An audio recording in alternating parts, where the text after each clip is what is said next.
जय जगन्नाथ। जय जय समस्त smart city online auto group और ऑटो और टैक्सी ग्रुप समस्त भाई मैंने समस्त ओडिशार अगणित ड्राइवर भाई smart city online auto group दीर्घ 9 वर्ष सदाबले समस्त ड्राइवर कल्याण और ड्राइवर कल्याण कर आज से आम गोटे प्रथम प्रयास थिला जे कौन ड्राइवर ऑटो चालक पुओ यदि मैट्रिक अधिक मार्क रखे तो तांको आम स्मार्ट सिटी तरफ सम्मानित कर अर्थराशि सहित किंतु जेहेतु समस्त किसी समस्या थाए किसी पिला भल पाठ पढ़ती से क्षेत्र में आज आ गए नुआ अध्याय सृष्टि कर भावी ओडिशार इतिहास प्रथम ओडिशा को सर्वभारत में मत लगुच क्या एमती कहीं भी ड्राइवर को पिला यदि कौन पुओ कि झील भल पाठ पढ़ुते अर्थ सहायता केवे भी करना ओडिशार बोधे प्रथम संगठन जे कि smart city online auto driver मान डेथ डेथ है 30,000 टका आरंभ करता देखिए प्रत्येक संगठन आरंभ करते आज आम गोटे नुआ उपाय भाई पुओ पाठ अर्थ अर्थ अर्थ अभाव था आम आज smart city online auto group तरफ माध्यम 10,000 टका पुओ पाठ पढ़ाई साथ करूँ सर्टिफिकेट टोटाल डॉक्यूमेंट ये भाई आप कौन कहे कौन आप Lakshman Sahu M65 M zone आम ये स्मार्ट सिटी ये को बहुत बहुत धन्यवाद जहाँकि गोटे गरीब पिलार मन कथा बुझी पार्टी या बड़ आ कौन अच्छे आम ड्राइवर चाहले भी आम पुओटा भी चाहले भी आम भल दिए पाठ पढ़े आम ड्राइवर कौन पाई दी पक्षर पाठ आम बापा माँ को पढ़े पाइल तेणुक आम लास्ट अर्थ को आम ये ड्राइवर नीति के आम निज जीवन यापन ये करूँ आम स्मार्ट सिटी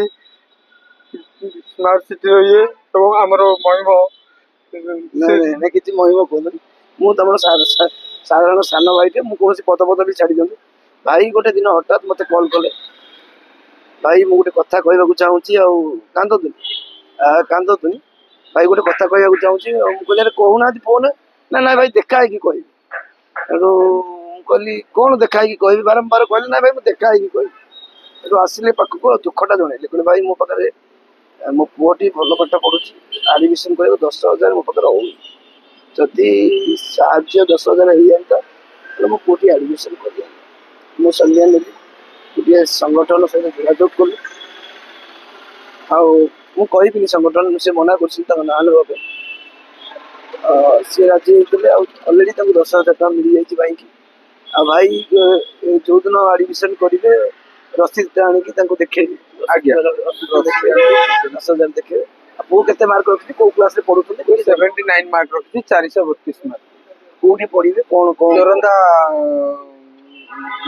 कॉलेज रे पढ़े कौन सब्जेक्ट कौन सब्जेक्ट रखी पॉलिटिकल साइंस इकोनॉमिक्स आउ एजुकेशन भविष्य में कौन है आशा रखी जानची पुलिस लाइन रे जी बोली कारण पुओटी मोर बर्तमान 16 वर्ष होती 16 वर्ष से 5 फुट 8 इंच 7 इंच पाठ पकेला आउ भविष्य से गोटे भल पुलिस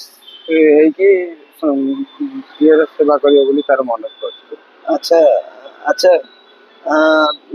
पुओ जानी ना ना एमती मो अभाव अच्छी पढ़ी पारि न पारि ना आपण एमती किसी जणे एक्चुअली मो पुओटी देखु जेते बापार ए अवस्था अरे सब मन मारिकिना रहिबो सब ना बापा मुझे पढ़ी आगू कि कौन करी ये करी कौन करी मुझे कहले बापार देख समस्त जय जगन्नाथ समस्त साहाଯ୍य करी मुझे दुख कथा आम आसोसिएशन जनइली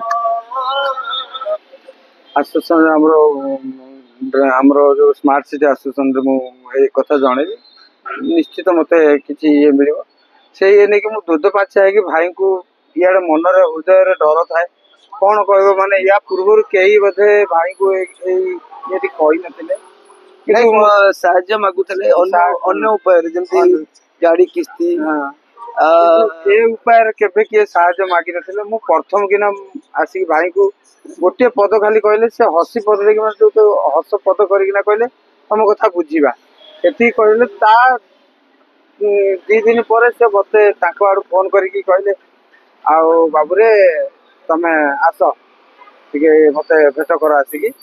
ସେଇଠୁ ଆସିଲେ ମୁଁ ବି ଜାଣିନଥିଲି କି କଣ କହିବେ କଣ ନାହିଁ, କିନ୍ତୁ ମୁଁ ଯେତେବେଳେ ଆସିକି ତାଙ୍କ ପାଖରେ ପହଞ୍ଚିଲି ଆଉ ସିଏ ମାନେ ହସ୍ତଙ୍କ ମୁହଁରେ ମାନେ ଯୋଉ ଇଏଟି ଯୋଉ କହିଲେ, ଏବଂ ମାନେ ମୋ ମନ ଯାହା, ମୋ ହୃଦୟ ଯାହା କଥା କହୁଥିଲା, ମୋ ହୃଦୟ କଥାକୁ ସେ ଚିହ୍ନି ପାଇଲେ। ଏଇଟା ହିଁ ସବୁଠାରୁ ବଡ କଥା। ଆଉ ମୋ ପୁଅର ଦୁଃଖ କଥା ଯେତେବେଳେ ମୋ ପୁଅକୁ ଜଣେଇଲି, ମୋ ପୁଅ ସେ ଦିନଟି ଆଉ ଖାଇନି ଖୁସିରେ, ନା ମତେ ଯାହା ପଢିବା ପାଇଁ ସ୍କୋପ ମିଳିଗଲା। ୟାଠୁ ଭଲ ଆଉ ଧର୍ମ କାମ ଆଉ କଣ ଅଛି ଭାଇ?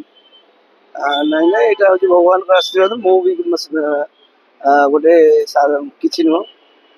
ଭାଇମାନେ ଦେଖନ୍ତୁ, ମୁଁ ସମସ୍ତେ ଭାବିଥିଲେ ଯେ ମୋ ପାଖରେ ବହୁତ ଅର୍ଥ ଅଛି, ମୁଁ ବହୁତ କୋଟିପତି ଭାବିକି ଭାବୁଥିଲି। ମୁଁ ଜଣେ ଆପଣଙ୍କ ଭଳି ଜଣେ ଅଟୋ ଚାଳକ।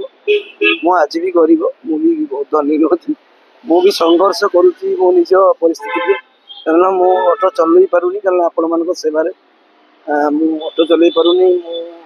ମୋ ଗାଡ଼ିଟା ବି 2 ମାସ ହେଲା ବର୍ତ୍ତମାନ କାମ କରିବାକୁ ଦେଇଛି, କେହି ଆଣିପାରୁନି। ତାର ବି ଆଉ ଟଙ୍କା 4,000 ହେଲେ ବୋଧେ ମୋ ଗାଡ଼ି କାମ ହବ। ମୁଁ କାହାକୁ ମାଗିନି, କିନ୍ତୁ ମୁଁ ଚେଷ୍ଟା କରୁଛି, ମୁଁ ନିଜେ ଗୋଡ଼ରେ ମୁଁ ନିଜେ ଚେଷ୍ଟା କରିବି। ମୁଁ ଚଳେ କେମିତି ନା, ମୁଁ ଗାଡ଼ିରେ LIC ଗାଡ଼ି ଇନ୍ସୁରାନ୍ସ ସେଟା ବି ବନ୍ଦ ହେଇଯାଇଛି, କାରଣ ଆମରି ଭିତରେ ଆମ ଲିଡର ହେଲେ ମାନେ ବି ଆମର କିଛି ସଦସ୍ୟ ମାନେ ବି ଗାଡ଼ି ଇନ୍ସୁରାନ୍ସ କରୁଛନ୍ତି। କିନ୍ତୁ କାହାକୁ ତ ଗଣତନ୍ତ୍ରରେ କାହାକୁ ମନା କରିପାରିବାନି ଯେ ଆପଣ କରିପାରିବେନି ବୋଲି। ସମସ୍ତେ କଲା ଦ୍ୱାରା ମୋର ବି ଏଇଟା ବିଜନେସ୍ ଷ୍ଟପ୍ ହେଇଯାଇଛି। ମୁଁ ବି ଗୋଟେ ଟାଇପ୍ର ବେକାର ବା ଅକ୍ରମଣ୍ୟ କଲେ ଅତ୍ୟୁକ୍ତି ହେବନି। କେତେବେଳେ କେମିତି ମାସକୁ 3-4ଟା ହେଉଛି, ତା ଭିତରେ ମୋତେ ରାସନ ଚାଉଳ 20 କିଲୋ ଖଣ୍ଡେ ମିଳିଯାଉଛି। ଆଉ ଦୁଃଖେ ସୁଖେ ମଣିଷ ଜୀବନ ବଞ୍ଚି ଯାଉଛି। କିନ୍ତୁ ମୁଁ ବି କୋଟିପତି ନୁହଁ। ବହୁତ ଭାଇମାନେ ସାହାଯ୍ୟ ମାଗନ୍ତି, କି 20,000 କରଜ କରିବାକୁ ଦେଇ ଦିଅନ୍ତି, କହନ୍ତି କି 10 ଟଙ୍କା ସୁଧରେ କହନ୍ତି, କିଏ କହନ୍ତି ଗାଡ଼ି କିସ୍ତି ଦେନି, କିଏ କହେ। ମୋର ବହୁତ ବହୁତ ଦୁଃଖ ଥାଏ। ଆମ ଅଟୋ ଚାଳକ ମାନଙ୍କର ବହୁତ, ଅଟୋ ବା ଡ୍ରାଇଭର ବହୁତ ଭାଇମାନଙ୍କର ଦୁଃଖ ଥାଏ। ତାରି ଭିତରେ ମୋ ଦୁଃଖଟାକୁ ମୁଁ ଚାପି ଦିଏ, କାରଣ ମୁଁ ଭାବେ ବୋଧେ ମୁଁ ଜନ୍ମ ନେଇଛି ଏଇଥିପାଇଁ, କିନ୍ତୁ ଭଗବାନ ମୋତେ ଏଇ ରାସ୍ତାରେ ଦେଇଛନ୍ତି। ମୁଁ ମୁଁ ମୁଁ ଆଜି ଗର୍ବିତ, ଯାହା ହଉ ଆପଣଙ୍କ ପାଇଁ କିଛି କରିପାରିଲି, ଗୋଟେ ପିଲାର ଭବିଷ୍ୟତରେ କରିପାରିଲି। ମୁଁ ଆଶା ରଖୁଛି ଆଗାମୀ ଦିନରେ ଯେତେ ଶୁଣନ୍ତୁ, ମଣିଷ ଜୀବନରେ ଭଲ କାମ କଲେ 1000 ଲୋକ 1000 କଥା କହିବେ। କିଛି ଲୋକ ଟାଇକା ପୁରା କରିବେ, କିଛି ଲୋକ ଟାଳି ଦେବେ, କିଛି ଲୋକ ଗାଳି ଦେବେ, କିଛି ବି ଭଲ ପାଇବେ। ଏଇଟା ଥାଏ। ସେଥି ଦୃଷ୍ଟିରୁ ମୁଁ ଗର୍ବିତ। ସାୟଦ ଭଗବାନ ମୋତେ ଏଇଥିପାଇଁ ଜନ୍ମ ଦେଇଛନ୍ତି, ସେବା କରିବା ପାଇଁ, ସେ ସୁଯୋଗ ମିଳିବା ପାଇଁ। ଠିକ୍ ଅଛି, ମୁଁ ଆଶା ରଖୁଛି ଯଦି ବି କୌଣସି ଭାଇମାନଙ୍କର ପିଲାପିଲି ପାଠ ପଢ଼ିବାର ଅସୁବିଧା ହେଉଥିବ, ସହଯୋଗ ନ ହୋଇଥିବ, ଭାଇଙ୍କ ପରି କିଛି ସାହାଯ୍ୟ ଦରକାର, ମୁଁ ନିଶ୍ଚିତ ସହଯୋଗ ହାତ ବଢ଼େଇବି। ମୋ ଦ୍ୱାରା ନୁହଁ, ଅନ୍ୟ NGO, କିଛି ସ୍ୱେଚ୍ଛାସେବୀ ସଂଗଠନ, କିଛି ଭଲ ଭଲ ବ୍ୟକ୍ତିମାନେ ସାହାଯ୍ୟ କରୁଛନ୍ତି। କିନ୍ତୁ ମୋ ପାଇଁ କେବେ କହିନି। ମୋତେ କହିଛନ୍ତି ଭାଇମାନେ ଯେ ତୁମର କ'ଣ ଦରକାର ଆବଶ୍ୟକ, ମୁଁ ଜାଣିଛି ଜଣେ ଟଙ୍କାଟେ ଦେଇଥିଲେ ସେ 5 ଟଙ୍କା କଥା କହିବ, କାଲି 5 ଟଙ୍କା ଦେଇଥିବ ସେ ଖୋଜିବ ମୋ ଆଗରେ। ଲୋକ ବି ଅଛନ୍ତି ଦେଇକି ବି ପଛରେ କୁହନ୍ତି। ଆଉ ମୁଁ ଚାହୁଁନି ସେଟା ଯାଉ। ହଉ, ମୁଁ ଜାଣିପାରେ, କାହିଁକି ନା ବହୁତ ଲୋକ ବହୁତ ଦୁଃଖ ନେଇକି ଆସନ୍ତି। ରାତି ପଖାଳ କଂସା ବଇଥିବେ, ମୋ ପାଖରେ ଆସି ବସିଥିବେ। ତେଣୁକରି ମୁଁ ଆଶା ରଖୁଛି ମୁଁ ମୋ ଦ୍ୱାରା କିଛି ହେଇପାରୁଛି ଲୋକଙ୍କର କ'ଣ କଲ୍ୟାଣ। ମୁଁ ଆଶା ରଖିବି ଆଗାମୀ ଦିନରେ ଏମିତି ଚାଲୁ। ଆପଣମାନଙ୍କର ଆଶୀର୍ବାଦ, ଭଲ ପାଇବା, ସ୍ମାର୍ଟ ସିଟି ଅନଲାଇନ୍ ନେଟୱାର୍କ ଭାଇମାନଙ୍କର ଆଶୀର୍ବାଦ ଏମିତି ଥାଉ। ଆଉ ଆପଣ ଲାଷ୍ଟ ପଦେ କ'ଣ?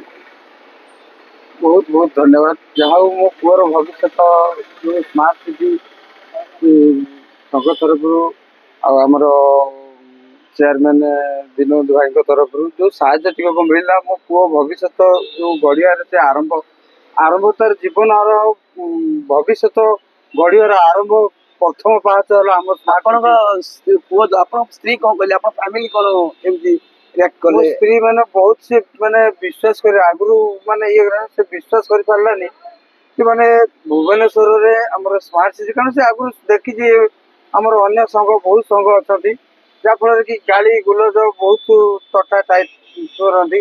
ତ ଆମ ସ୍ମାର୍ଟ ସିଟି ତରଫରୁ ମାନେ ଅନ୍ୟର ସେବା ପାଇଁ ନିଜକୁ ମାନେ ଉତ୍ସର୍ଗ କରିଦିଅନ୍ତି। ଏହାଠୁ ବଡ଼ କଥା ଆଉ ଦୁନିଆରେ କୋଉଠି ହେଇପାରିବନି।